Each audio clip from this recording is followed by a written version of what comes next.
ویدیو جذاب از سلبریتی های بسیار معروف ترکیه که به خون همدیگه تشنن. حالا علتش چیه و چه خیانت هایی در حق همدیگه کردن تو این ویدیو با همدیگه میشنویم. با سلبریتی سودا و اخبار ویژه سلبریتی های ترکیه مثل همیشه همراه باشید. سلبریتی های ترکیه معمولاً اغلبشون با هم رابطه خوب و دوستانه‌ای دارن، ولی گاه هم پیش اومده که همین دوستی های چندین ساله یه جوری به دعوا و قهر منجر شده که هیچ کس باورش نشده. امروز به همین قضیه میپردازیم. سلبریتی های محبوب ترکیه که با هم قهرن یا حتی از همدیگه متنفرن. با امپراتور صدا و دلها شروع میکنیم. ابراهیم تاتلیساس عزیز. ابراهیم طول دوره کار حرفه‌ایش با خیلی ها دوست بوده و حتی خیلی ها رو حمایت کرده. با خیلی ها هم اختلاف نظر پیدا کرده و حتی دعوای عجیب لفظی هم باهاشون داشته. از عجیب ترین موارد دعوایی بوده که بین ابراهیم و یلدز تیلبا تو برنامه ایبوشو در سال 2009 رخ داد. اون سالهایی که ایبوشو تو اوج خودش بود و هر هفته میزبان ستاره های مشهور ترکیه بود.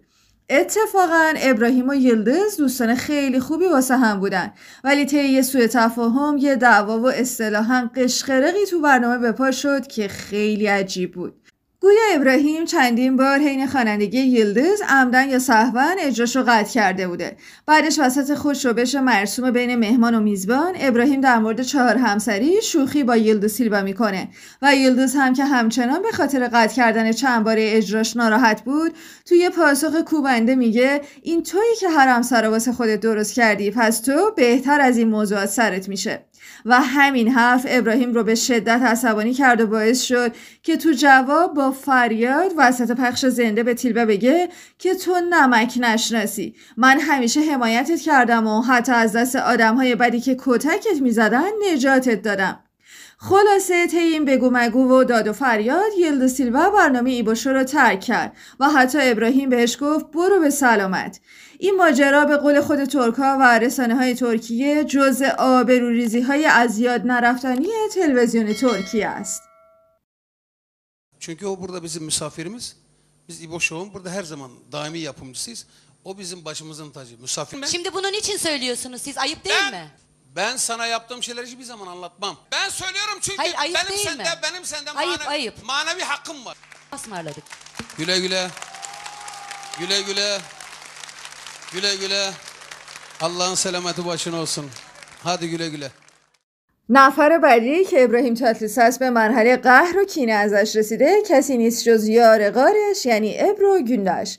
یه دورانی بود که ابراهیم با همراهی ابرو زیباترین صحنه ها و شوها رو تو تلویزیون ترکیه اجرا می‌کردن و هنوز هم همکاری بین اونها زبان زده هم است. این دوستی زیبا ادامه داشت تا وقتی که یه خیانت از طرف ابرو گونداش رخ داد. البته خیانت کاری. قضیه از این قراره که ابرو گونداش گویا قصد داشته رهبر ارکستر ابراهیم رو که تو ترکیه بی‌رقیبه از آن خودش بکنه یا اصطلاحاً بر بزنه و از چنگ ابراهیم درش بیاره. ابراهیم از طریق صدایی که ضبط شده بود متوجه موضوع میشه و با ابرو قطع ارتباط میکنه. بعدها هم توی مصاحبه وقتی خبرنگار در مورد ابرو گونداش ازش میپرسه، ابراهیم جواب میده حتی اسمش رو هم نمیخوام بیارم. و قهر و کینه اونها تا به همین الان هم ادامه داره و حتی جالبه که خیلی ها ادعا کردن علت این که ابراهیم تاتلیساس میخواست تو مراسم عروسی ازدواج دوم رضا زراب یعنی همسر سابق ابرو گونداش شرکت بکنه یه جورایی به خاطر حالگیری و انتقام از ابرو گونداش به سبک محترمانه خودش بوده. حالا که بحث ابرو گونداش داغه و آنتن روی ایشون هست، اشاره بکنیم به کینه و عداوت به نظر بی‌پایانی که بین ابرو و گونال هست. البته این کینه بیشتر از طرف گونال آذریکزی هست و به خاطر همون جریان معروفی که ابرو گونداش میشه گفت یه جورایی رضا زراب رو از دست گونال در آورد و در حالی که اونها با هم نامزد کرده بودن خودش با رضا زراب ازدواج کرد. سالها از این موضوع گذشته ولی اصلا به نظر نمیرسه که گونال بخواد روزگاری ابرو گونداش رو ببخشه یا بخوام با هم آشتی بکنن. به نظر میاد زنجیره ابرو گونداش از کسانی که یه جورایی باهاش اختلاف دارن طولانی شده که اتفاقا بیشترش مربوط هست به قضیه پر از جار و جنجال ازدواجش با زراب. ابرو گüneşi که به گفته رسانه‌ها شواهد و البته اظهارات شفاف گünel آذری کızı نفر سوم رابطه گünel و زراب شد و قضیه رو به نفع خودش تموم کرد، به همون دردی مبتلا شد که خودش سر گünel آورده بود. بله، همون جریان مشهور تیک و تاک زدن همکار و دوست نزدیک ابرو با رضا زراب، یعنی حادثه. ابرو با حادثه به سبب حضور و همکاری مشترک در چند فصل برنامه اوسس ترکیه دوستی نزدیکی با هم شکل دادن و اگر از بیننده های این برنامه محبوب باشین خاطرتون هست که اتفاقا حادثه در طول برنامه بارها از ابرو تعریف و تمجید میکرد و یه جورایی خودش رو مرید و شیفته ابرو نشون میداد. ولی خب بعدا مشخص شد که این نزدیکی و صمیمیت احتمالاً علت دیگه ای داشته و حادثه با زراب به ابرو خیانت کرده بود. البته ابرو گüneş برخلاف گünel که تو فضای مجازی راجع به این قضیه صحبت کرد هیچ اشاره به این موضوع نکرد، ولی با این حال همه یه جورایی از جریان مطلع شدن و بعد از اون همونطور که میدونید ابرو دیگه تو برنامه اوسس حضور پیدا نکرد و خیلی جاها عدم حضور گüneş به خاطر حادثه عنوان شد و دوستی حادثه با ابرو گüneş به این ترتیب به پایان رسید.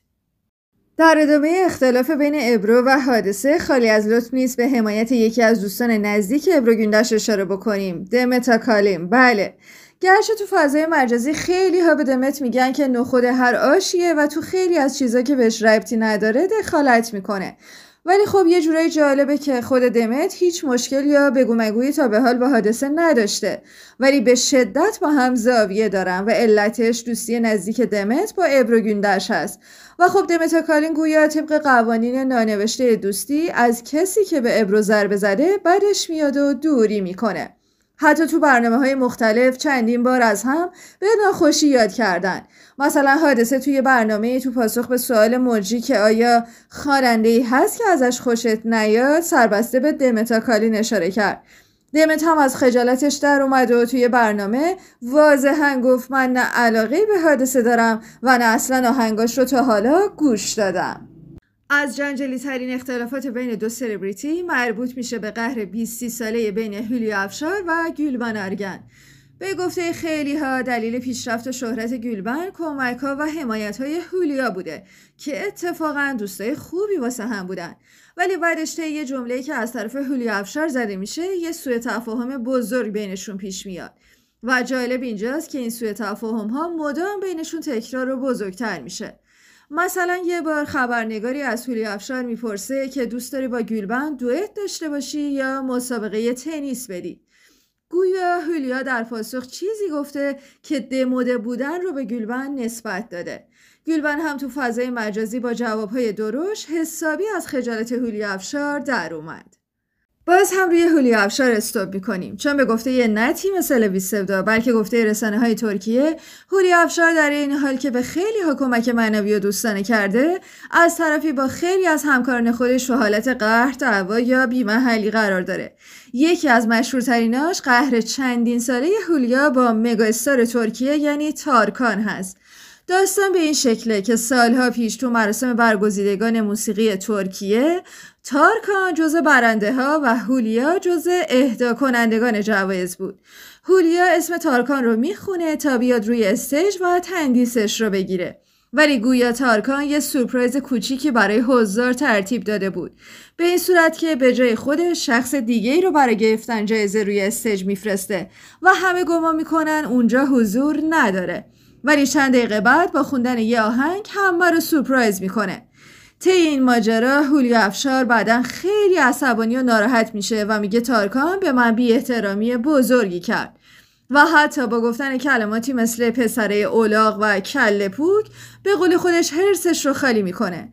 گرچه هولیا بعدها بارها گفته که دیگه با کسی قهر نیست، حتی تارکان، ولی دیگه مثل قبلنها دوست نداره که باهاش در ارتباط باشه. خب دوستان، به انتهای ویدیو رسیدیم. حتما نظراتتون رو برامون بنویسید که خیلی ارزشمنده.